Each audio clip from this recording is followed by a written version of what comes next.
Okay, just letting it sort itself out for a bit before I properly start. I noticed last time it took a while before my voice actually kicked in. Think it should be good by now. Yeah, it seems to have settled down. Just watching all of the monitors at the top for various CPU and upload and stuff. Right, so I've done a few non-programming related things for the project that are going to help visualize stuff. So I have created my own character class, character mesh with skeleton and weighting. I'll work on animations at some point. I suck at them. I've never had the opportunity to do them before now because the software never worked for me. But I've got that. I've got a wall that's using a spline, so I can like create long stretching walls that are all linked together using the same mesh, so it all looks quite smooth. I made a door mesh as well. So last time I didn't achieve too much, mostly because I haven't done this in a very long time, and I mean it's kind of hard to. I wasn't used to talking and doing stuff at the same time, so I made some rookie mistakes again, but it has been a couple of years since I've done this. I think, yeah, crazy. Yeah, it's been, I think before COVID was the last time I actually did any work in the Unreal Engine.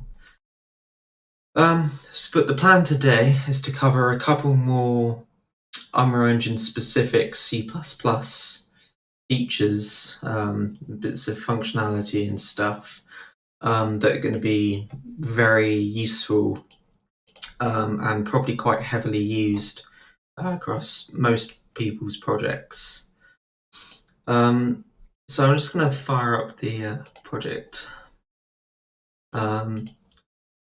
So one of the major things to make use of is loading Unreal Engine assets within C++.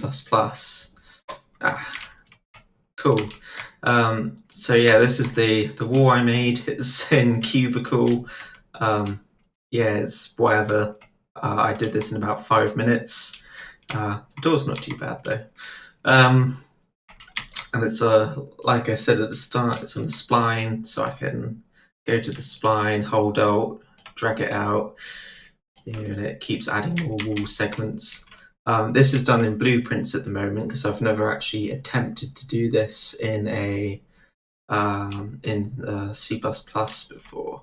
So I'll learn to do that and then show an example of how to set it up from scratch, because it's a very common way of like mass producing buildings and like dungeons, or it's really good for roads, bridges. You know, I could imagine a lot of games making good use of this sort of stuff. And then I just made my little door texture model. So I thought I'd switch this out. Maybe let me just double check something in the code for this. Oh, no, I did remove it. Okay, it's interesting that it's working as it is. Let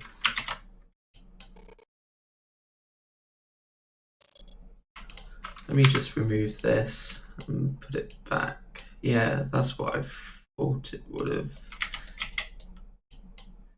Because that was something I was going to explain. So last time the door was a cube, right? So what we ideally want is the door to be rendered in the editor here. And this is a pretty common system in the Unreal Engine. I think it's on anything that counts as an actor has access to this as a concept.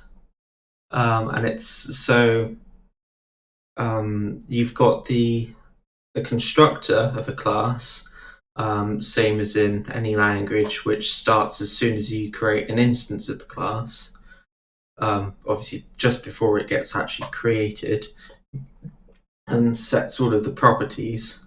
And then in the Unreal Engine, you have the unfortunately named construction, and then you also have begin play. And these are basically the three separate stages that an object can go through. So anything that you do in the constructor will influence objects that are within the editor here, as of right now. Anything that you do in the construction of the object also occurs during the editor. So as I drag this door in, it will run the onConstruct method of this object, which allows you to do some pretty cool stuff. You can create like default model objects and stuff, or you can even make it generate like debug information and stuff around it, and whatever you want to use it for. But in our case, we've got this door object and you can't see it. If I click off of it, it doesn't exist. If I hit play, it makes a door, which I need to rotate. But so in order to fix this, in the code, there's this method, which I'll show you the header file for. Whoops. You'll need to override the method onConstruction, which takes in a transform, and then you can do anything you want in here. And in our case, instead of being on begin play, we want to move this setup of the static mesh component inside the onConstruction method here. So if I stop this and play again, because this code only gets run when you reload the editor. There may be a method of doing that from inside the context of the editor, but I'm not sure. But there you go. So unlike before, we now have a door that's being rendered inside the editor. So that's how you do things like displaying these like sprites, and you could make it so on construction in the editor, maybe you don't want it to have lighting, or cast shadows, or have physics, or any of that sort of stuff, so that whilst you're in the editor, it doesn't have to think about certain things, and then when it hits begin play, then it starts taking into account all of that sort of stuff. So that's one thing, and that's what this spine tool does. It's a relatively straightforward blueprint. I don't understand it entirely fully, but what you do is you get a static mesh, which as it stands by itself just looks like this. It's a bit shit. Whatever. It was, as I said, like a 5-minute job. And then you have this, which may look like a bit of a mess. It kind of is. But generally speaking, you have a spine, which is just a curve with a series of points. And then you get the last sorry. Then you get the last point in the spline, and I think it's -2 because there's additional ones at the start and the end. And then you loop through each of them, and all we're doing here is you assign a spline mesh component. In this case, we're using the wall. You want to set simulate physics and like collision and stuff on it. so that the character doesn't walk through it, because I think by default it's off. You work out what the forward axis is. So if I was to change this to Y and then compile, so the forward axis is now going back to front rather than left to right of the model. So, and the wall, instead of the spine generating across this the x-axis here, it's going the y-axis here, and it's just elongating around this object. So in our case, it's the x-axis, and there you go, back to normal. And then it's a case of basically finding the getting tangents and setting up the start position, the tangent, the end position, and the end tangent. Basically, the points between points, and then it generates it between them. Anyway, I won't go any more into this, but I will figure out how to do this correctly within C++. In theory, it should be as straightforward as creating an actor, just a blank empty actor component, and then essentially replicating this code in. We add our own spline component, which will be spline component, I believe. I think you can even, spline component.h, you can just go straight to the C++. And then it's just a case of replicating everything in the blueprint. So I'll figure that out and show you guys when I worked it all out. And this is something that I'd imagine a lot of people will probably make good use of, because you can use it for literally any kind of mesh. It doesn't care. You can use it on buildings, and you can make it so it randomly generates cities and stuff by dragging a line, and then instead of this mesh component having the static mesh here, you could set it up to pick randomly from a list or something, which I'll also experiment with. That would be quite good fun to do in C++.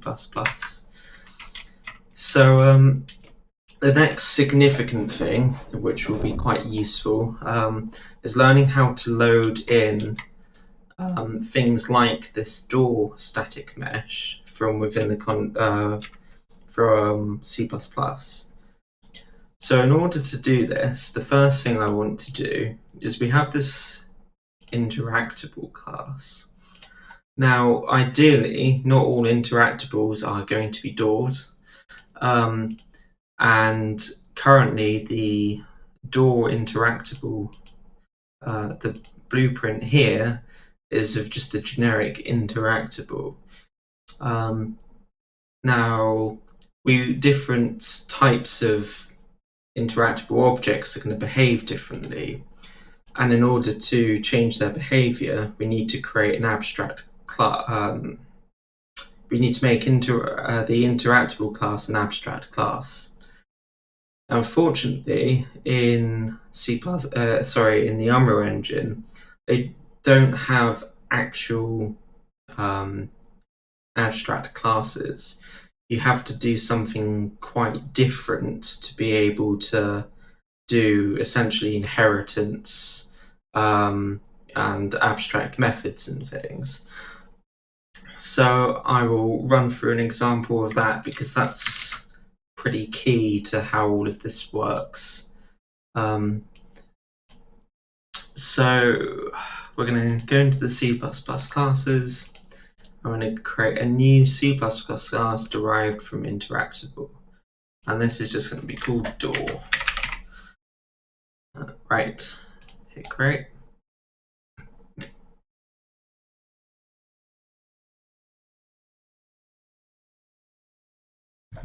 So in order to remember how to do this whilst that's happening, I'm going to actually have to find an example from my old code, but it's something I do a lot, so it should be pretty straightforward.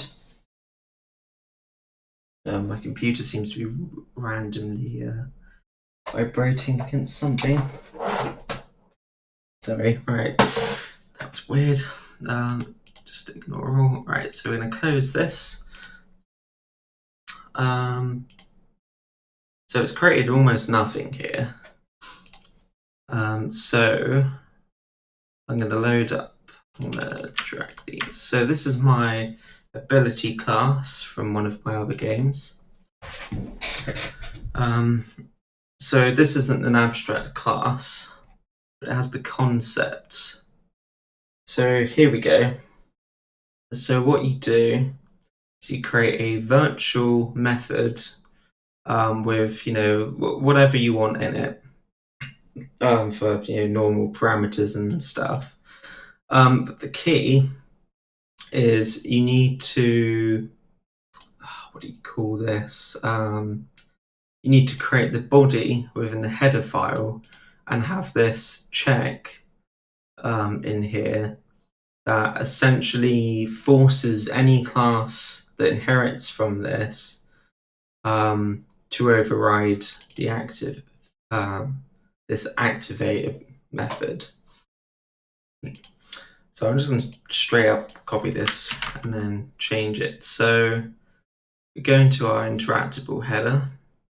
It's going to be a public method because we want it accessible to all. Now the U function allows this to be called from within the context of a blueprint, which is again going to be quite fundamental to a lot of projects, so something to bear in mind. So just going to give it a category. This allows you to filter for category. It allows it to appear as a category in the filters within the editor. Very useful. So this is going to be called interacts, and we're probably going to want this to pass in. It's a heist. What's the character called? It's just heist character. This is so we have a reference back to the character that activated, that interacted with us. Now, something else that's very worthwhile doing for the Unreal Engine is forward declaration. This is I think specific to C++, as Java generates headers and things. Java is my main sort of comparing language for all of this because a lot of them are very, very different, but C++ is like the next step up from Java in terms of complexity, I suppose. So what this does is it tells anything that includes interactable, that this class exists, but it doesn't necessarily need to know what the class is. It's just irrelevant, essentially. So what we've done here is we now have a method, and we probably don't need it to return anything. Maybe like a success state or something later, but we can always change it. I think we just need that still. Let me just rebuild and make sure that it's still good with this.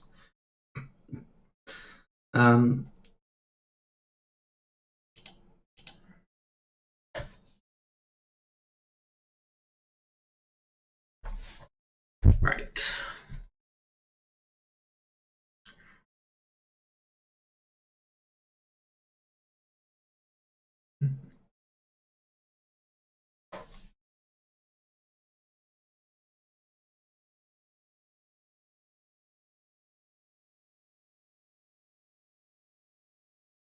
It's taking a surprisingly long time. There we go.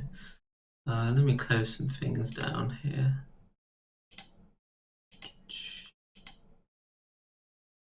Cool, right, so it didn't have any problems with this. So then what we do is I wonder if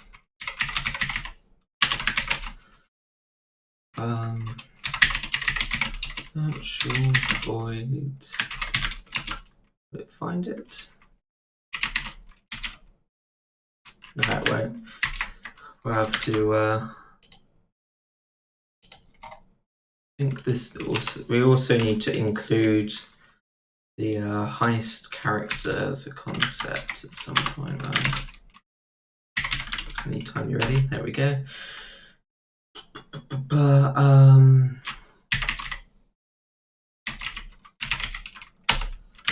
okay, so just going to move this into the C++. There we go.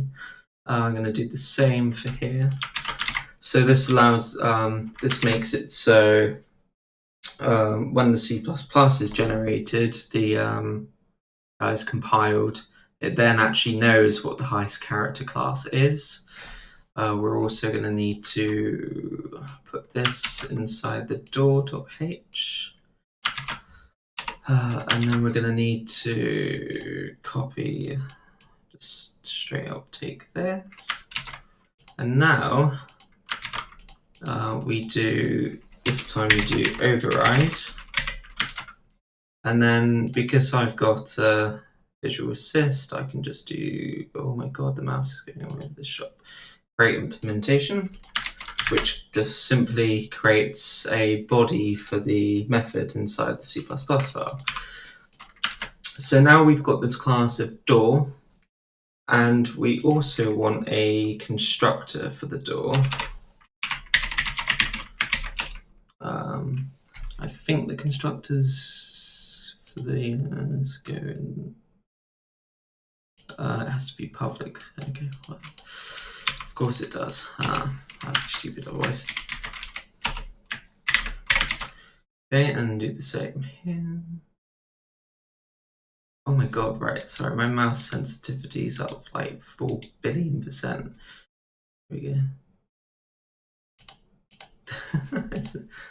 I was missing it by pixels.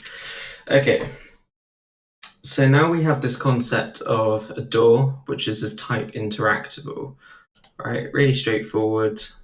A door extends the interactable class, and it's overriding the interact method. So not to go into too much detail about inheritance, but I would imagine most people coming into this likely have an idea, but generally speaking, we can now go into the player controller, and instead of doing this, I was experimenting with how to actually open and close the door earlier. So now we can do interactable dot interacts, which will take in a, oh, that's interesting. Is it not? Okay. Anyway, we want to pass in the, is it get actor?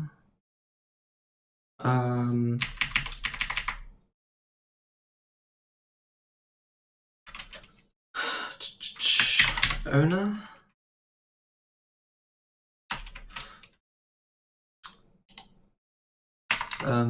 Okay, my mouse is doing some weird things there. Okay, so we want to cast this to a heist character. I'll just explain this in a second. Let's just leave that rebuilding whilst I explain. Right. So to put it simply, I will just shimmy this over here. Or not, I guess. Thinking about it, you would have thought moving a window wouldn't be the trickiest thing. Oh, it crashed when I did that. Cool. Give me a sec. How on earth does moving something like that. Right, round 2.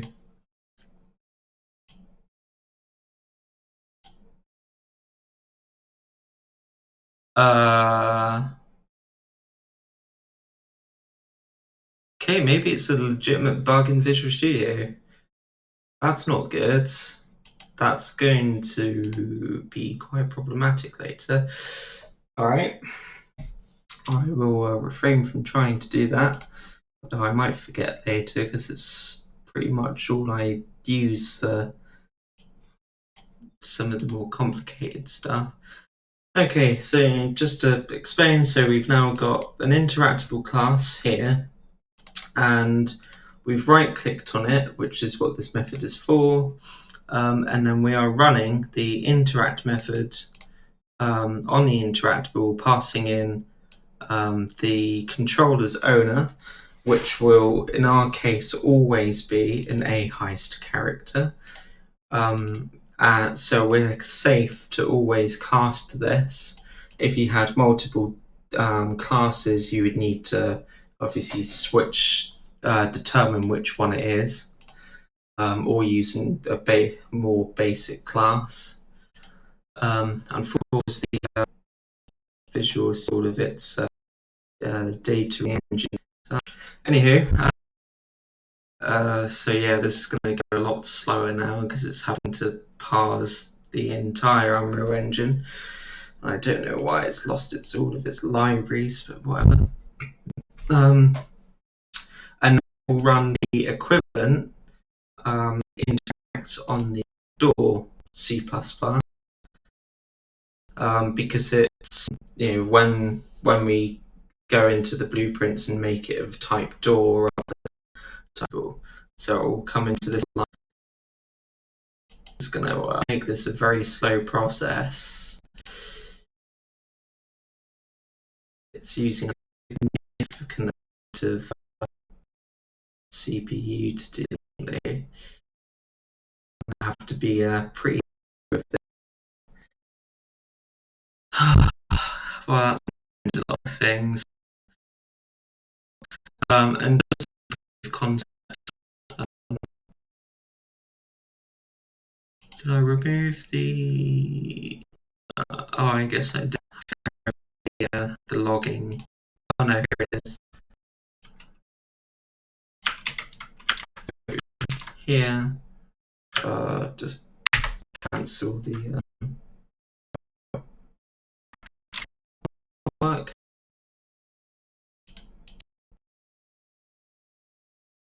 Oh, it's really having trouble here.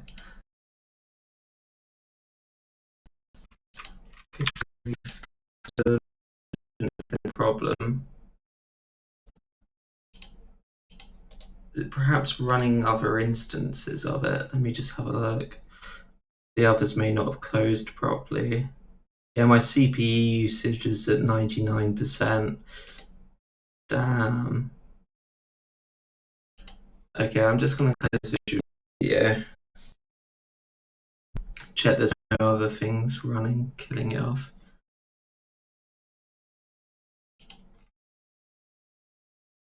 Alright, how are we looking? 20%. Okay, that would do. Let's try again, shall we? Unfortunately, I may have to let it run through its parsing.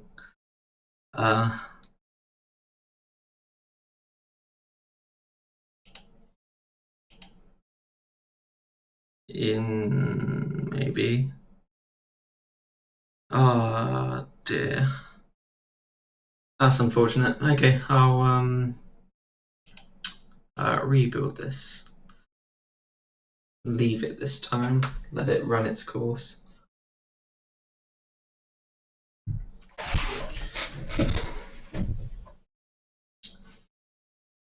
So yeah, so what I'm going to do next is go into the editor and change the door class, the door blueprint to use the door class, and then we should be able to see when I right click on the door, it will hit this line of code here. There's standard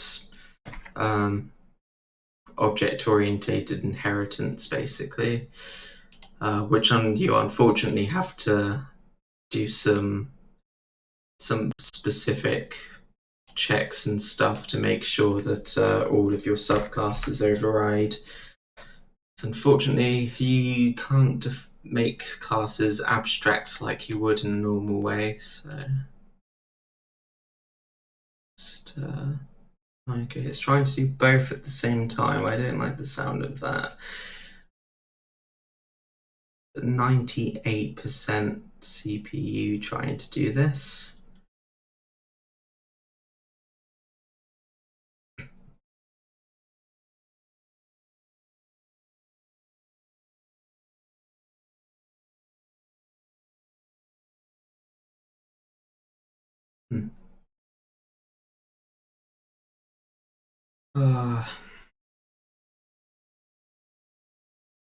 I'll look into seeing why it crashed later.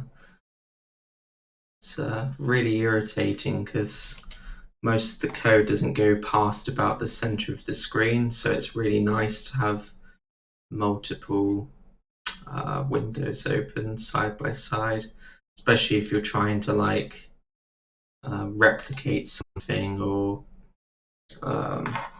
look at debug two different files at the same time or something. I feel like it's going to be stuck parsing and then try and finish this. So I'm going to cancel it because it's clearly not going anywhere. And that's wonderful. Come on, Visual Assist.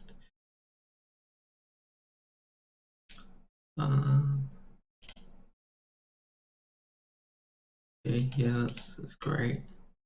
Right.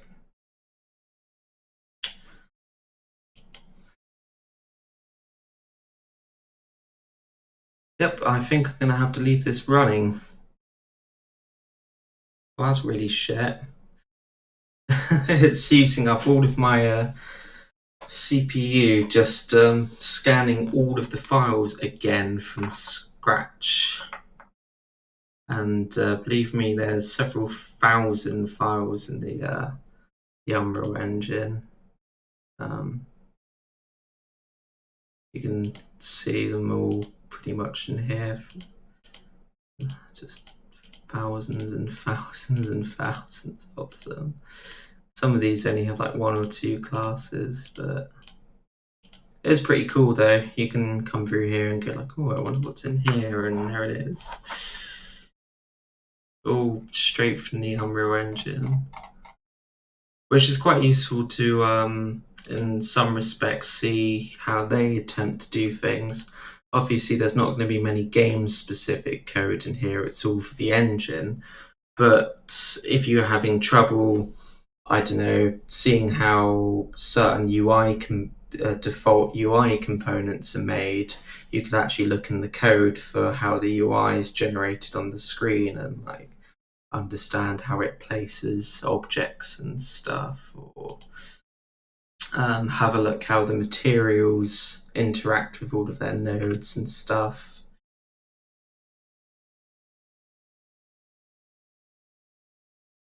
I wonder if I can try and stop it from doing this.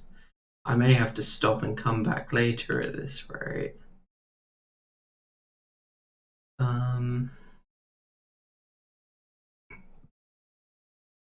So it's trying to build up a library of functions.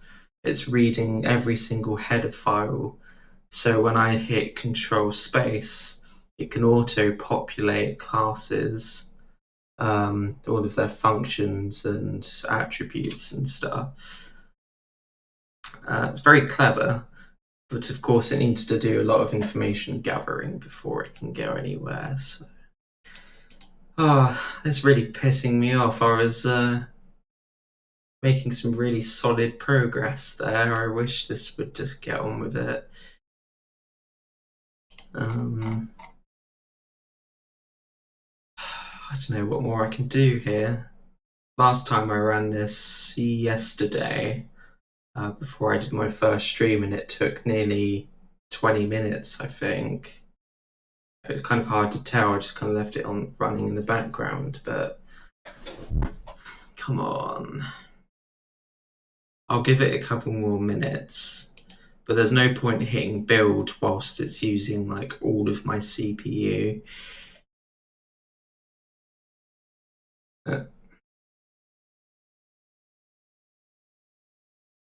I could just put the BRB screen on and put it back when it comes back. I can't even really show you much else. Maybe I can load some of my stuff from other projects. I suppose that's a half decent idea. So what I was going to lead up to is, let's go for this.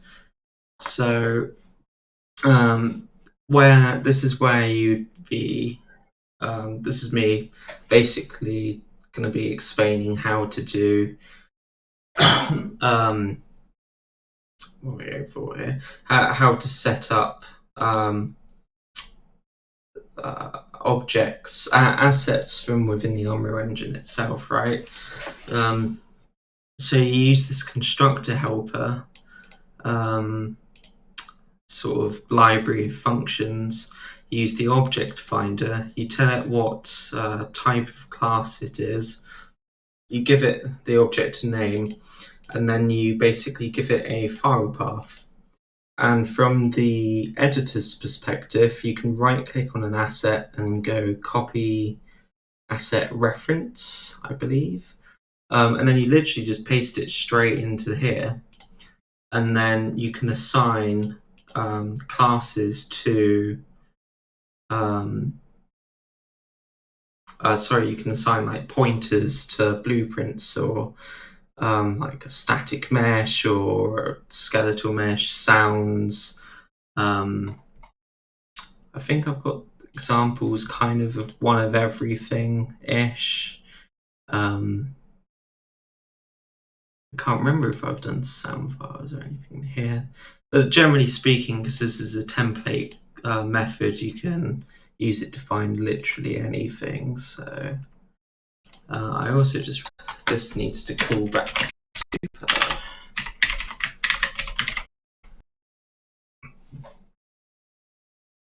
That's quite important. If you ever find you have an object that doesn't appear to be working correctly, my first port of call is I got to call the in play. I've had my entire movement system for a character in one of my games simply because I had that. I commented it out. No. I was all prepped and ready for this one as well. If I did, we've wasted 15 minutes on this.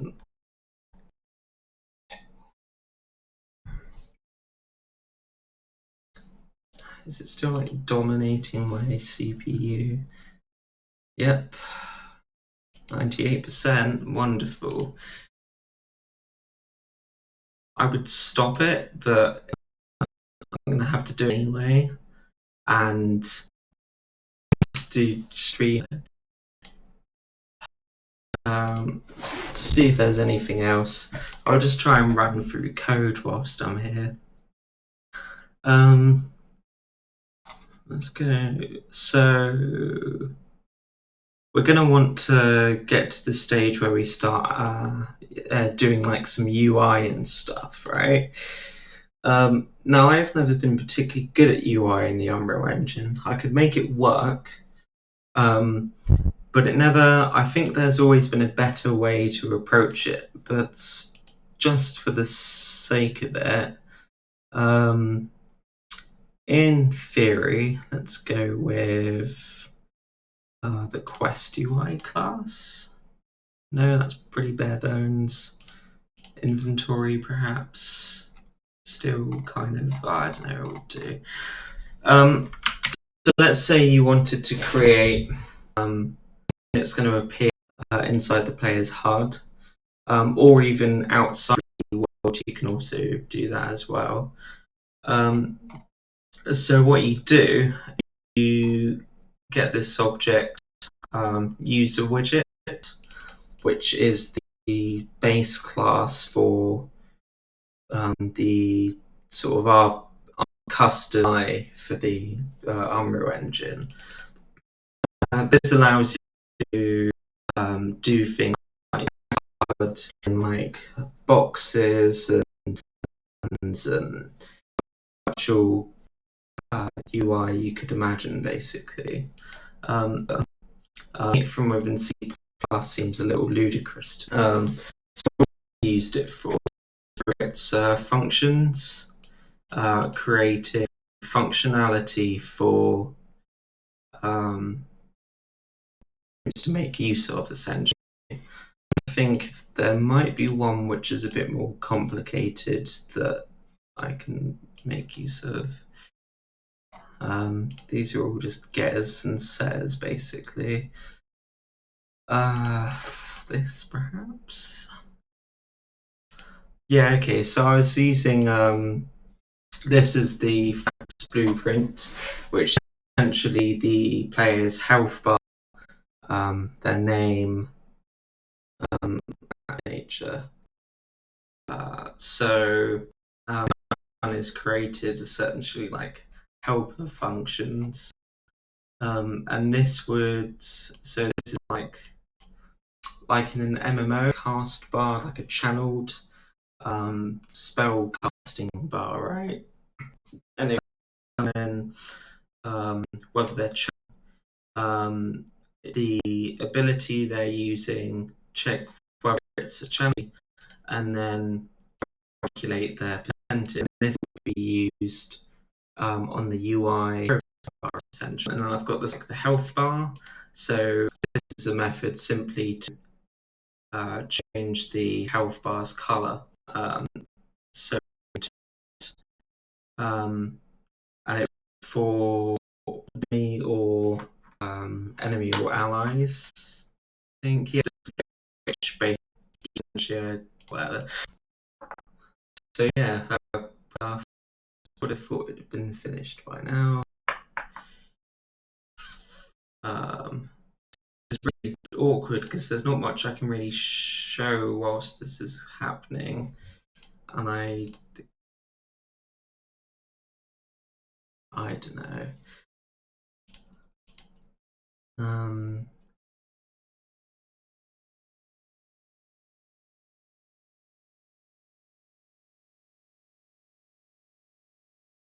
Problem is I've got something coming up in like an hour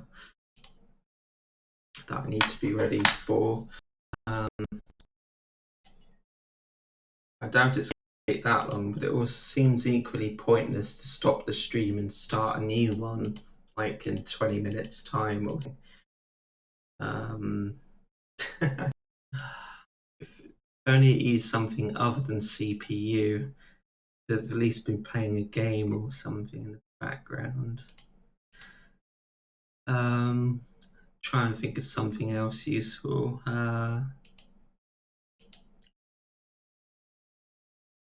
This is something else I wanted to. Oh, I've double clicked on it. Yikes! Hang on. Let me try and close. Hang on. This I right clicked about 5 ago. Crashed again. I wouldn't put it past it. There we go. Right, close all this. There's that. Right. Okay, so something else that's very specific to the Unreal Engine is the equivalent of passing methods around to allow you to create sort of an event management system. I'm just going to try and remember. I think it's Delegates. I think that's what they're called. Let's drag this in. Yeah, here we go. This is something I'm going to cover. This is a slightly diluted an observer-listener pattern. This is just that my microphone might be having trouble whilst this is going on, actually. Mute.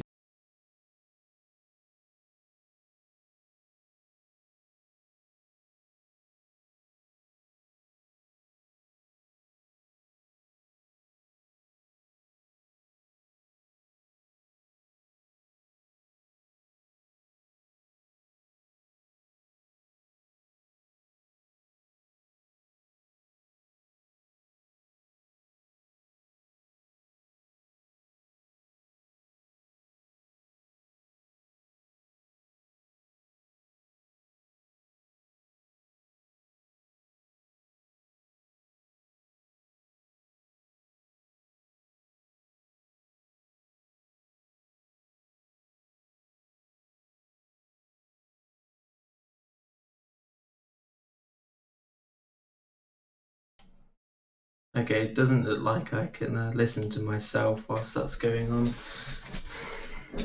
Blast.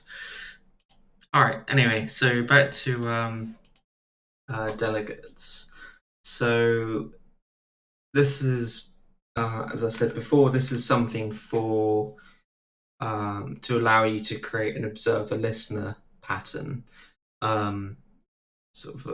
which basically means you'll have a class, it will have some methods on it, and you want other classes to be able to communicate with it without necessarily the primary class understanding, knowing about what the other classes are. So it's the equivalent of having a mailbox and having lots of different people deliver letters to you, right? So an example will be, so let's see, we've got, so for instance, we've got this group member hit method, and I think, is this how it works? Let me just,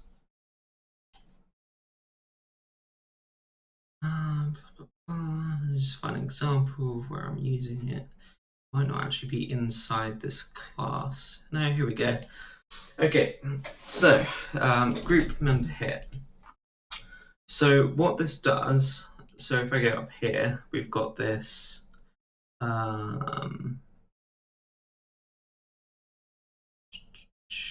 one's it running? Why has it gone bad? Wait, if I've gone past it again, hang on. On member damaged event.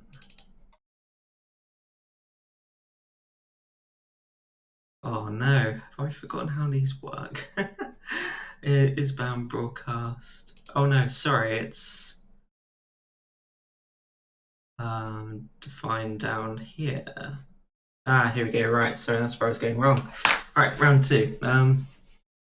So you define essentially the class up here, you give it a name, and then you have the, depending on which macro you're using, you'll have one parameter, two parameters, 3, 4, all that kind of stuff. So if you had another class, you could call ugroup dot where have we gone here, on group member killed, and then you could essentially assign a method of your own to this, and it gets added to like a list.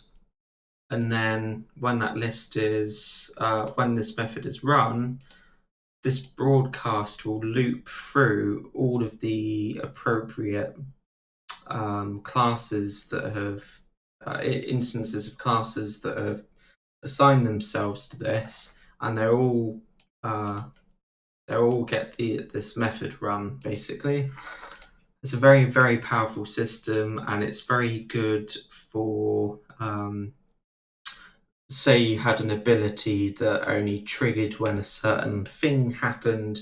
you could make it so that when the ability is used, or let's say it was something straightforward like when you take damage you get healed, you could make the ability when it's cast attach itself to a broadcast,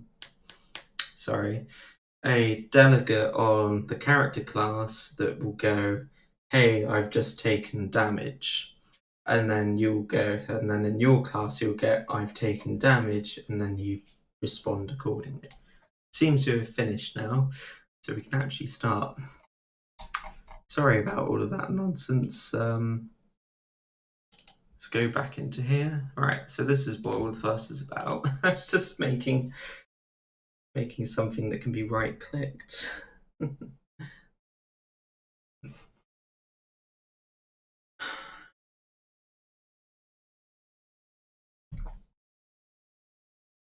Okay.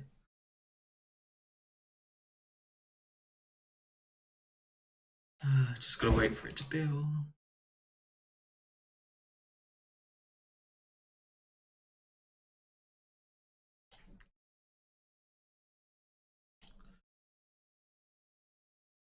Nope, right.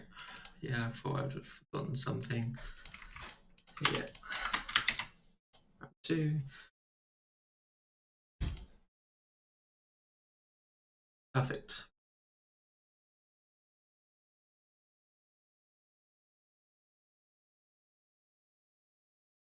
Okay, so just to recap, because all of that was a load of nonsense, we've made a new interactable type door, and we've made the player controller run the generic interact method on any interactable it finds when you right click. So what we need to do now is we need to go to the door class. Now this is still, you can see up here, parent class interactable. What we need to do is go file, while, I think it's asset, needs to be. Can we not reparent?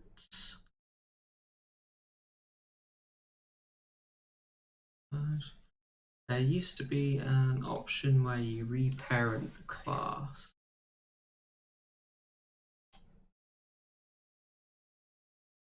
Okay, we can do this. So now we just search for door. There we go. And it's changed its class to door. Wow, that's pretty quick. Jeez. Sorry, this is... Yeah, right. So now this is a type door. So close this, hit play, and right click. And lo and behold, it ran the interact method on the door. Simple as that. I can't believe it took so bloody long to get there. Right. The next thing to do is to for me to go back to the weapon class I was using as an example. Let's go back to the shotgun. Here we go. So what we've got, if I continue, off. Right. So it didn't do anything other than run this method because, of course, we haven't actually told it to do anything yet. I mean, it will output to the log, so if I right click a few times, run the interact method. So the next trick, so we want to make it so in C++ we assign, instead of doing it in here, where we've done it, door. Yeah, so if I hit stop. So we want to not have it so this is set up within the blueprint, right? So we clear this, compile, save. I think I'll need to restart before that takes effect. Unless a rebuild sorts it out. I'll just try that whilst we're here. But so what we need to do is get a reference to the door static mesh. So we go into my models, objects. So we need a reference to this, right? This is the static mesh blueprint. So we go right click on here and copy reference down here. This gives you a string that relates to this object's location within this folder structure, essentially. Okay, and then just for now, I'm going to make a comment and put it there. So this is what you get. It's a static mesh. It's in game, top down, blueprints, models, objects, door, dot, door. This dot door thing is actually kind of important. Sometimes it will be different, and you need to be aware of that. Like manually entering or changing this can sometimes not work. So then what we need to do is to be able to change the mesh that the Interactable uses by default. So in a similar way here, where we've created a new default mesh component, you need to go into here. I'll just commandeer this because it's doing exactly the same thing as I'm trying to do. Go into the door. So we have a constructor helpers sort of library of functions. We use the object finder. It's a type static mesh, as we can see here. I think that's another purpose of this. It also helps the engine filter down what it's looking for. I think it makes it easier. And then you put it inside this. So this is going to be called door. Just place these real quick. You need this text macro here. I believe it converts strings into a format that isn't language specific. I believe the purpose of that. So it's because I think different languages use, and I don't mean languages like English or something. I think it's for platform specific stuff, like on PlayStation or Xbox or whatever it is. It can always manage to convert strings correctly based on what platform it's being run on. Then we need to check whether or not it succeeded in finding the object. And then we need to assign, and it's not mesh, it is interactable mesh. And you assign it to the door.object. The .object is of type that you've assigned it up here. It's as simple as that. So if I stop this from running and start up again.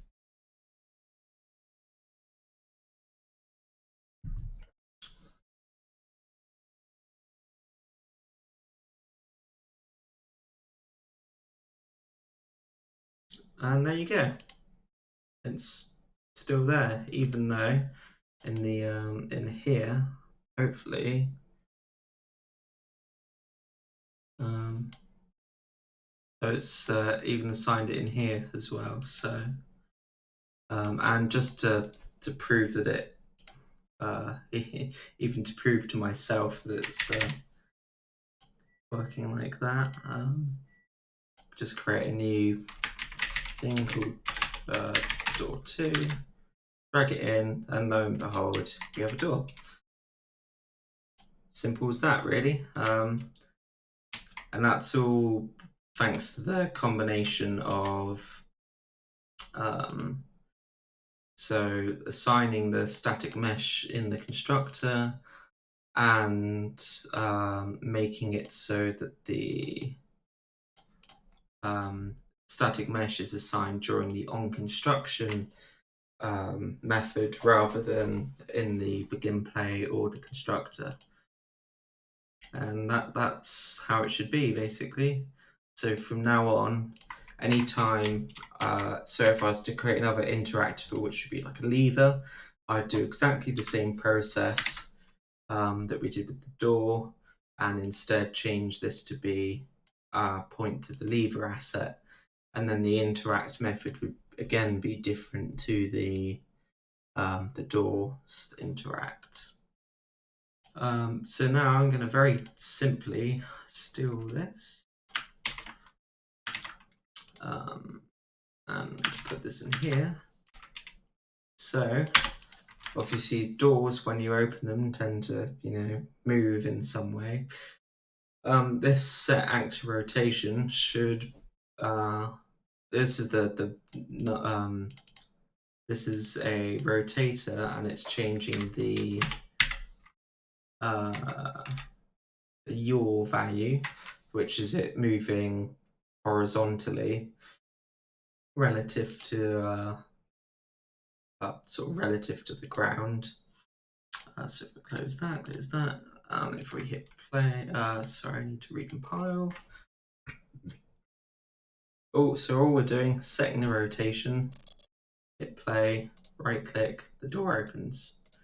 It doesn't close yet because we haven't given it like a Boolean state of open or close. But there you go. We can, in theory, walk past this. I do believe I need to make the wall. If I do this, I think, can I? It worked last time I did it. The static mesh might be a bit too big or something, but generally speaking, that once we get it to a point where we can almost walk through that gap, we might be able to do it. I'll figure this out later, but whatever. It's fine. So yeah, so you can use that for any type of asset within the Unreal Engine. I think anything that's loaded into your content browser, basically. I'm just going to get rid of all this. Just clear out all of the extra crap. Less lighting to render and everything. Okie doke. We probably.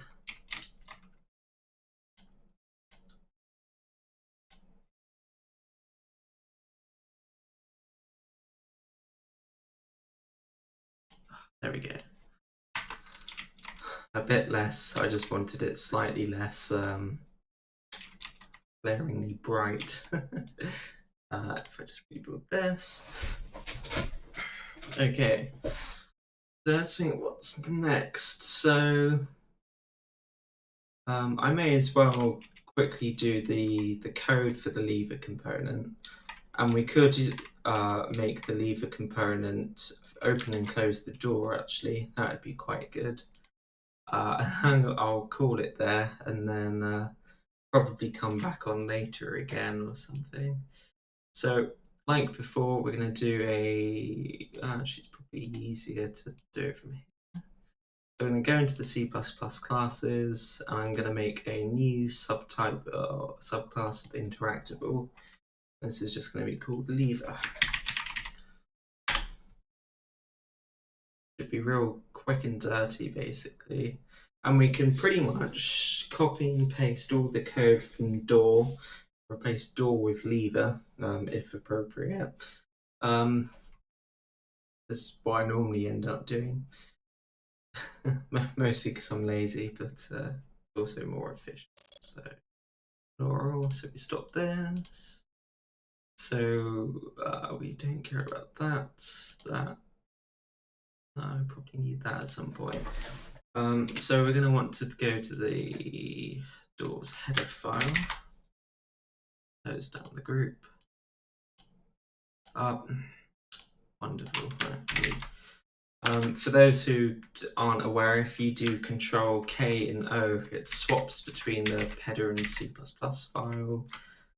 So we're going to want to steal these and here, change this to a lever, and then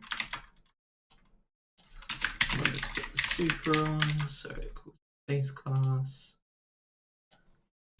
Oh, sorry, that's the header file. Oh, come on. So finicky the mouse is. We want to do forward declaration with the character again. Then we want to get the include for the character.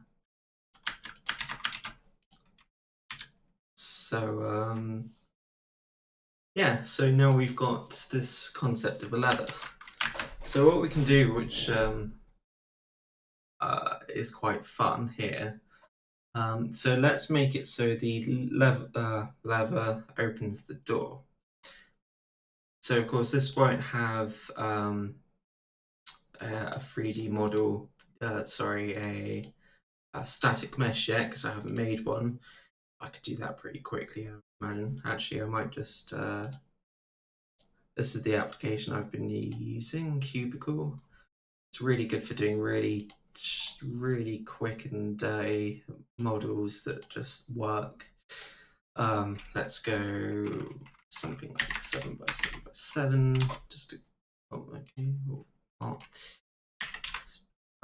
Excuse me. Thank you.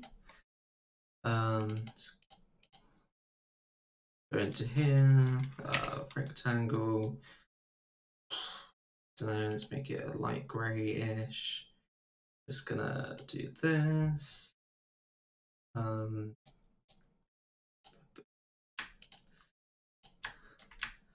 Really straightforward. Change this to be the end there or something. I don't know, a bit too extreme. Something like that, whatever, that would do. And then we modify, optimize, save it, lever, or export it as FBX. Important to center and world origin. Why does it going back here? I've changed it so many times to go to the right place. Oh, come on. Okay, I think that did the trick. And then we can take, this. Because I know whereabouts I'm going to put it. Should be exactly the same. It will complain at us when we first load it because it won't be able to find that. Just gonna change that to lever. All I've done is replace door with lever. I'm gonna run this. I'm gonna check the folder to make sure we should have lever.fbx, cubicle.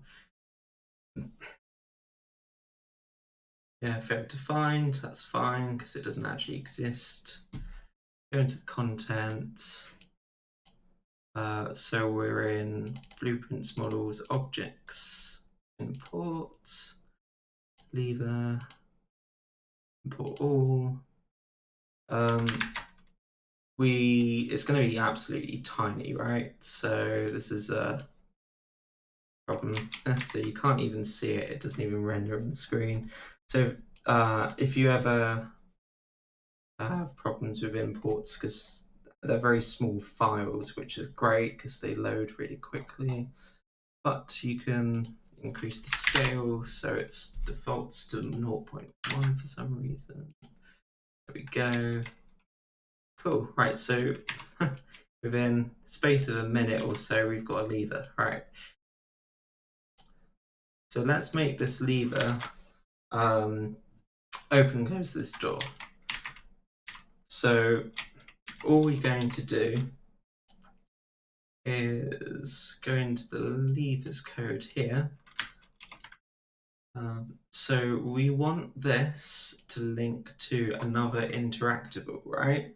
So it can interact with anything else. So we want a interactable, and this will be, I don't know, what would it be from the context of a lever? I guess it will be, it's not a door, it's a, let's call it object to switch. Being really explicit with it. I'm just gonna encapsulate it because it's easier. Just creates a generic getter and setter for me. Later, I used to have it set up so it even added the U function and stuff from the Unreal Engine. But apparently it's lost all of that, unfortunately. But so now we've got this, and we need to expose that to the editor so we can assign it from the blueprints. So we want to have this edit anywhere. And it's going to be category lever. So this will expose it to the blueprints. And then all we're going to do in the levers interact method, we go check it's not null. Otherwise, run the interact method, pass in the same character, job done. And that's it. So in theory, if I hit compile, this will gain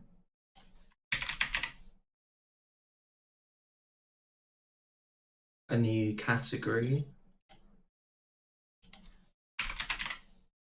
I think I may have to restart the editor for this. I think I have to restart the editor actually. Do that real quick. It only takes a second, it doesn't have to recompile, so yeah, there we go. It's amazing. This thing used to take 5 minutes to do this. Right, here we go. So we go here. And if I do this again, I very much hope. Okay, interesting. Is it? Oh, it's private, that's why. Oh, wait, is that the case? Interact. I guess it should be under protected.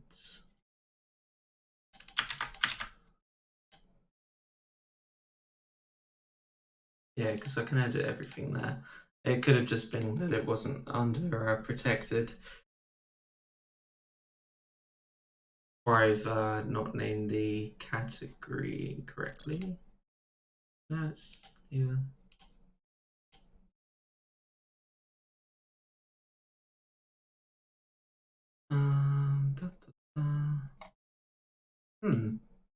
Interesting.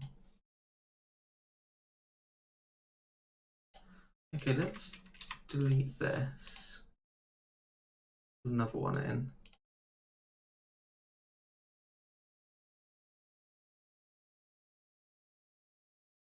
Okay, that's odd. So we have access to the interactable mesh, which is done in exactly the same way. So it's protected, it knows it's an interactable, that class exists because it is one of them.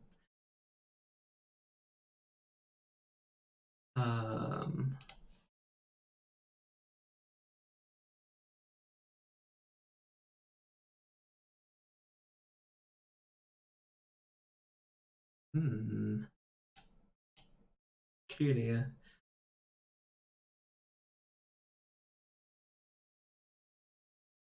Okay, that is confusing. Can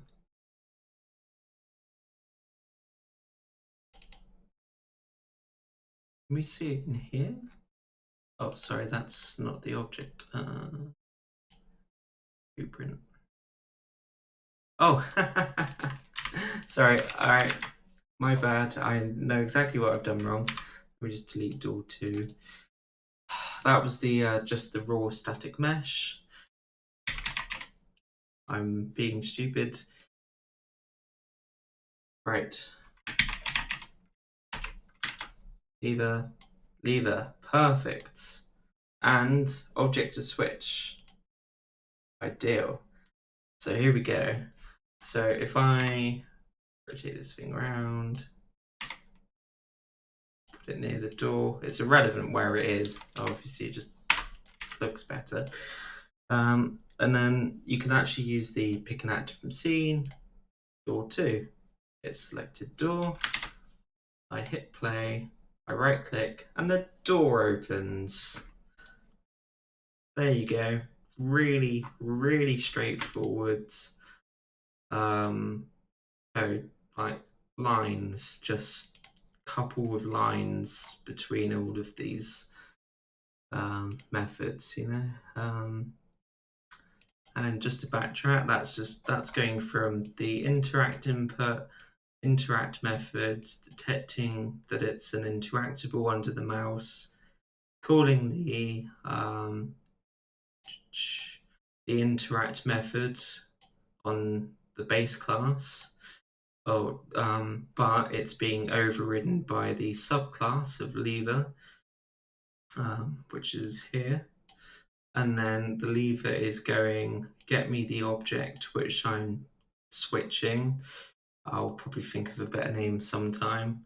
In this case, it's the door. So it goes back to this code. That's again being overridden by the door. So the door's got its own, and then the door rotates itself 180. Simple as that. And if we wanted to make it so the door alternated, we can have a boolean called open, which equals false. 0 probably would have done the trick as well, but and then all we have is if so if not open, do this, else. Let me just finish off the parentheses here.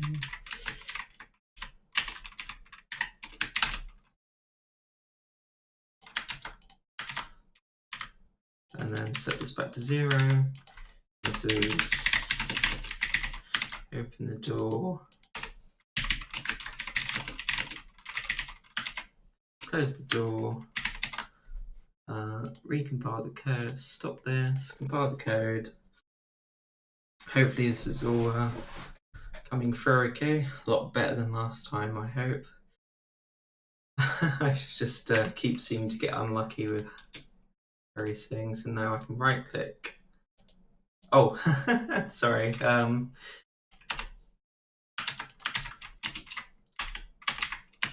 to actually change the improve my typing. Got to change this.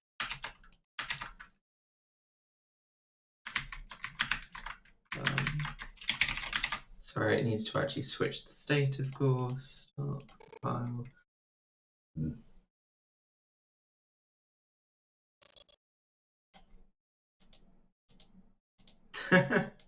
Or whatever.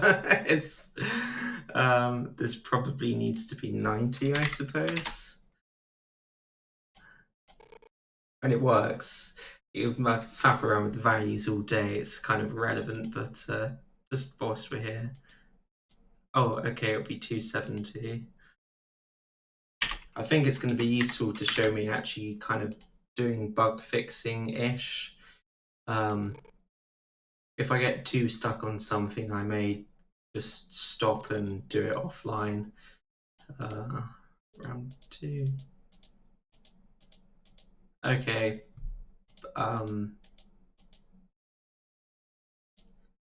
Huh? That's 180. And it wasn't 90. Not 280. It was not 0, so pass. I don't have a clue. I could have sworn we've done that. If you wanted to do stuff where you didn't have to keep recompiling the code, you'd assign a property on the door here. And then, so in fact, let's just do that real quick. So I'm going to make another students. So we'd make a property of, I think it's float. No, it'd be in int32 called door angle 0, and then we'd make it so that the door angle here, stop, compile. In theory, we should see that property come up under characters still, whatever. Door angle, so if I hit play, so it's going back to 0. Let's change that to 90. Play, which goes over there. 270. Success. I don't know why 270 didn't work before. Maybe I didn't click something properly. But again, just in under a minute, I added a new property that allowed me to very quickly test the values live in the game. I'm sure there's even a way of doing it where I do this, click on it here, change it here, possess, right click, and can I?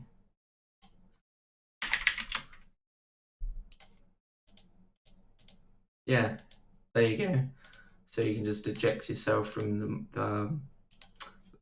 your character, which puts you back to the editor controller, and then simple as that. Awesome. So now we have a working door, a lever that can run the interact method on any other interactable. And hopefully next time I will have the code equivalent of these walls, and maybe try and work out how to make them go at fixed 90-degree angles relative to their starting position or something. I would have assumed there was a property for that already, but I couldn't seem to find anything that limited the. They have these. They've got these lines which determine the angle, sort of the curve. I'm wondering if maybe there's a different variation of spline that goes 100% straight. And these are quite good. I've just manually made one go pretty straight and the other go pretty straight. But it'd be cool if it was forced, so you didn't have to think too hard about it. But yeah, so you can just add another spline point, able to get a hold of it, grab it around there, go, oh, that's not the right angle, click on one of these, shift it around here or something, back here, and straighten it up and stuff basically. It's a curve, so you want to pull it back. Close enough, it will do. And then of course, once you have this done in code, it'd be very, very easy to create a class that interacts with these objects and automatically generates long series of walls and connections and stuff. I can see it being pretty straightforward. So yeah, that's another session on this, I suppose. I really hope people get something useful out of all of this, because I've been able to in the past make fairly decent working games in a matter of hours. My last game, most of my games have been proof of concept stuff. Unfortunately, I rarely bother to record or upload them, so I'm hoping to change that and use this as a platform for people to see different approaches of doing this sort of stuff. Because because there's just not enough stuff about C++ for this. There's a lot of guides about very specific things. Hopefully I've talked about stuff that's fairly generic and usable across the board. So I plan on covering like animations and manipulating particle effects from C++ because that's really powerful for like MMOs and things, or like RPGs and things. You imagine you have like a particle effect system and there's some character stat that increases like the size of it, the rate of it, all that kind of stuff. You used to have to do some fairly complicated code, if I remember correctly. Let me find it here just before I go, see if I can even find it. Yeah, so oh yeah, I set up a base class to have the particle effects.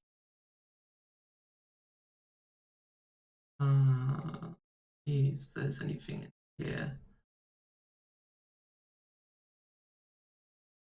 Yeah, so this is it. So I set up a beam particle effect which goes between 2 points, and it essentially like locks onto actors.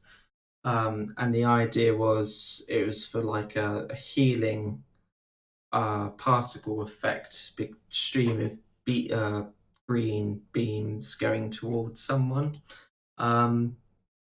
And so you can check that particle systems are not already active. I activate it, and then you can access the parameters. In this case, it's the beam target, and associate it with the target that in this case will be like a teammate that you're healing. It's as straightforward as that to get working, but it took me a very, very long time to work out how to do all of that sort of stuff. And there's some more complexity with some other aspects of it, but I mean, it's a lot of fun when it gets working because you can see visual changes to everything. That's weird. Why is that in there? Just see if I can find another example. So okay, this has like a default particle system as well. Let me just check. Oh, interesting. Okay, hang on. This is my default ability class.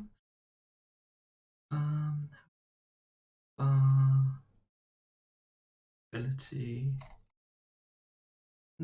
Interesting. That was sorry, let me just, it'd be cool to find this because it was pretty good. Yeah, that's again part of that. Maybe I did it from the context of the blueprints for this, but it is entirely possible to, I had a proof of concept that you can change the properties of the particle effect system as and when, essentially. So yeah. Oh, hang on. Now I think I've just found it. It will be.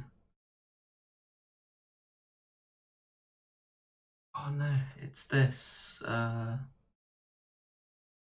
AoE health change here.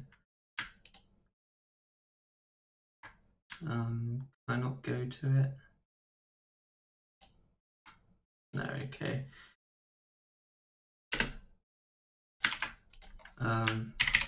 Sorry. Okay, so it's delayed events.